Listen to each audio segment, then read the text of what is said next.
Hey guys, Doug Michigan E. Piper here, and I am smoking today my Dr. Graybo freehand with some Colt Blood Red Moon. And it's not so much today about what I'm smoking, it's about what I'm drinking. Stay tuned.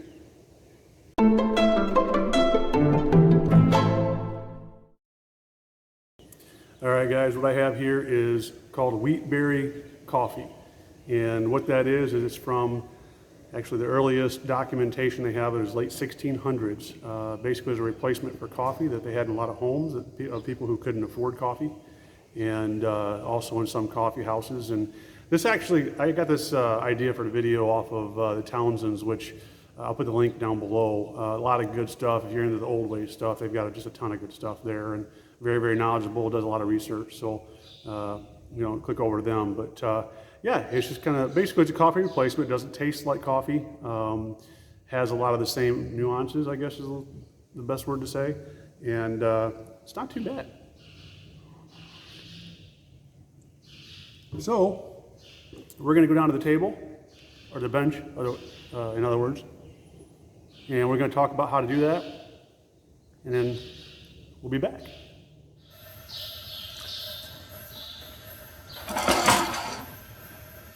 All right, guys, got the camp stove hooked up here out in the barn, mainly because we don't have gas in the house that we're in right now. So we're going to take our wheat berries and just toss them in there like that, and just whatever. It doesn't matter size of pan, I don't think, or anything like that. Just a good amount, cover the bottom. We'll leave it about, just go right in there, almost out. So I have my handy dandy spatula, otherwise known as a shim, because I forgot to bring something from the house. So, but it's clean, and nobody's drinking this stuff but me, so we're good to go. So the big idea here is just to keep the stuff moving. You can do it this way, or you can do it this way, whatever suits your fancy. But you don't want to let it sit too much, because what's going to happen is you're going to burn one side of those beans, and or wheatberry, whatever you want to call them, and then it's not going to be. The more even roast you get, the better. So this is kind of how I do it, and it seems to work. You'll notice after you start going for a while, and I'll show you once these get warmed up, but they'll start popping almost like little popcorn, and that's just the shells popping off of them. That's okay. It's supposed to do that.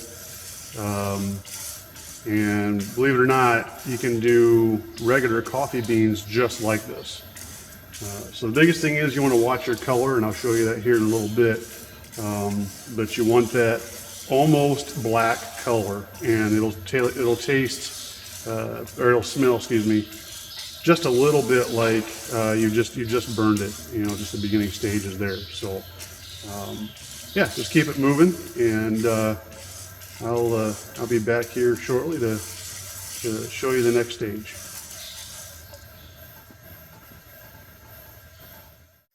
Okay guys, you can see here where it's got that starting to get the popping going on now. It's not violent or anything, but it's just, they're popping those shells off. So again, just keep it moving, and just want to show you that real quick.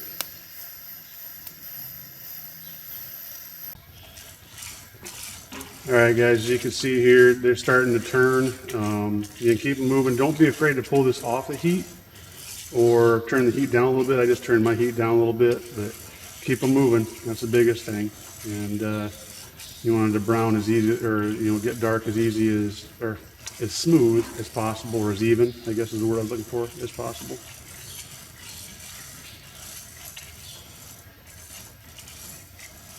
This is about, I think we're about 10 minutes in now.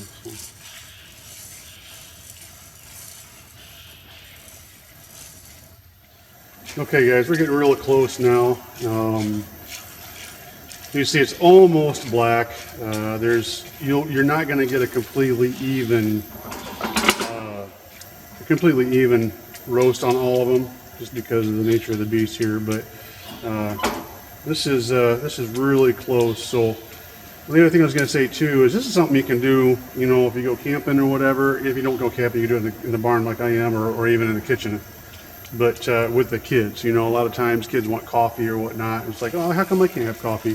This is a great way to allow them to have something that's a little, you know, a little less potent to their little bodies. And, you know, you can do this together as a family. So this is, I've noticed that when it starts getting pretty warm here at the end, I turned up the heat just a little bit. You got to be careful because they will stick to the pan. So, and this is a non-stick pan. So, but yeah, that's pretty much where you want it. And the smell,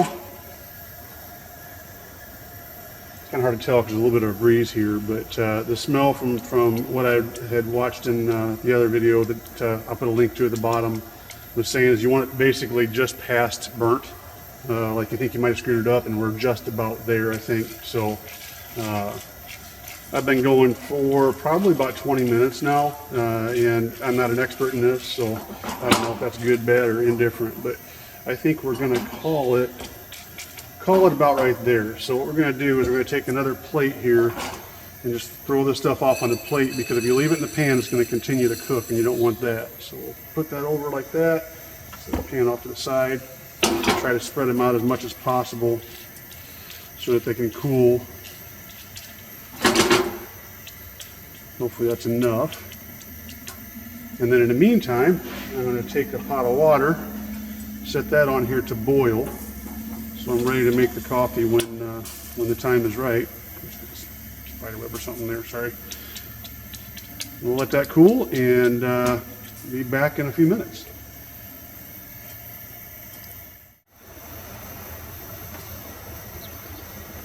Alright guys, I think we're getting real close to getting a boil here, so we'll get our coffee, or sorry, our wheatberry grounds in here and get them ground up.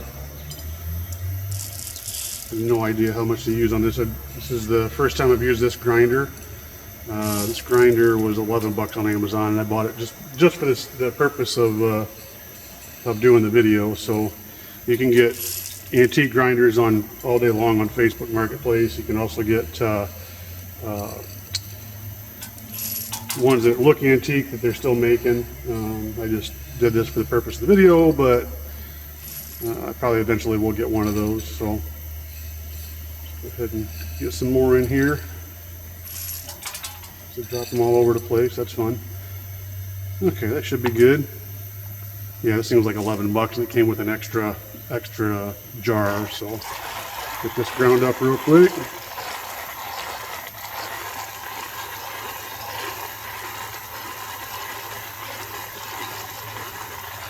Looks like it's going, ooh, go slow, doesn't it? Now, the reason why I'm kind of surprised by this is because I've done this before, but I did it in like one of those bullets, the little dicer machines you see for $20 or $19.99 on TV. But wait, there's more. So this is the first time I'm actually using a hand grinder, but let's see how this goes. This might take a little longer than I thought. All right, I'm going to pause you guys just because I'm sure you don't want to see me sit here and grind this thing for 5 minutes, and then we'll be back. Okay guys, so what you do now is once this comes to a rolling boil, then you pour that, or you put some of your grounds in there. Now this is about half of the grounds that I had. I would show you pouring that in, but the problem is when I did, I boiled it over. So first time I've done it out here, so that's been a challenge in itself. But you know, everything else before I had done it inside. So learning curve, and I figured I'd bring you guys along on that journey. So once it comes to a rolling boil, go ahead and let it put your grounds in, let the grounds do their thing without boiling it over. And once you see the grounds have stopped coming to the top, give it just a little bit longer, probably, I'd say, the stuff I have read and saw online, they're saying 1 to 2 minutes. I found that 2 or 3 minutes is a little bit better. Of course, you're going to have to mess with your mixture to find out how strong you like it.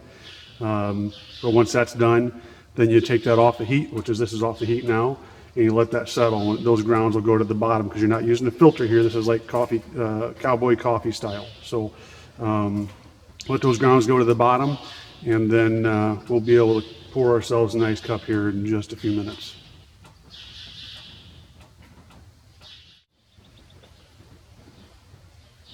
Okay, I think we've got let enough time on this elapse that we can see what the end result is here. Looks a little on the weak side.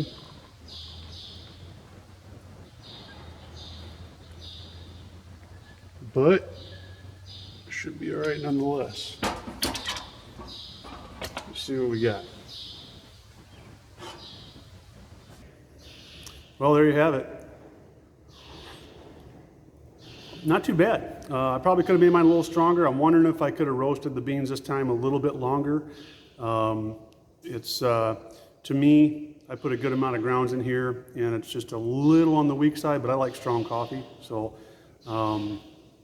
as far as what it tastes like, the only way I can really describe it is nutty. It doesn't taste like coffee. There's a flavor there though, and I don't know how to really describe it other than to say, smoking aromatics to English is sort of like having coffee to this. So guys, I hope you enjoy this. Like I said, I'll put a link to the Townsends down below. I'd love to talk a little bit longer, but I've got a storm rolling in and it's going to get ugly, so I'm going to let you guys go. But let me know what you think down below. And guys, I hope you're all doing well. Until next time, you take care.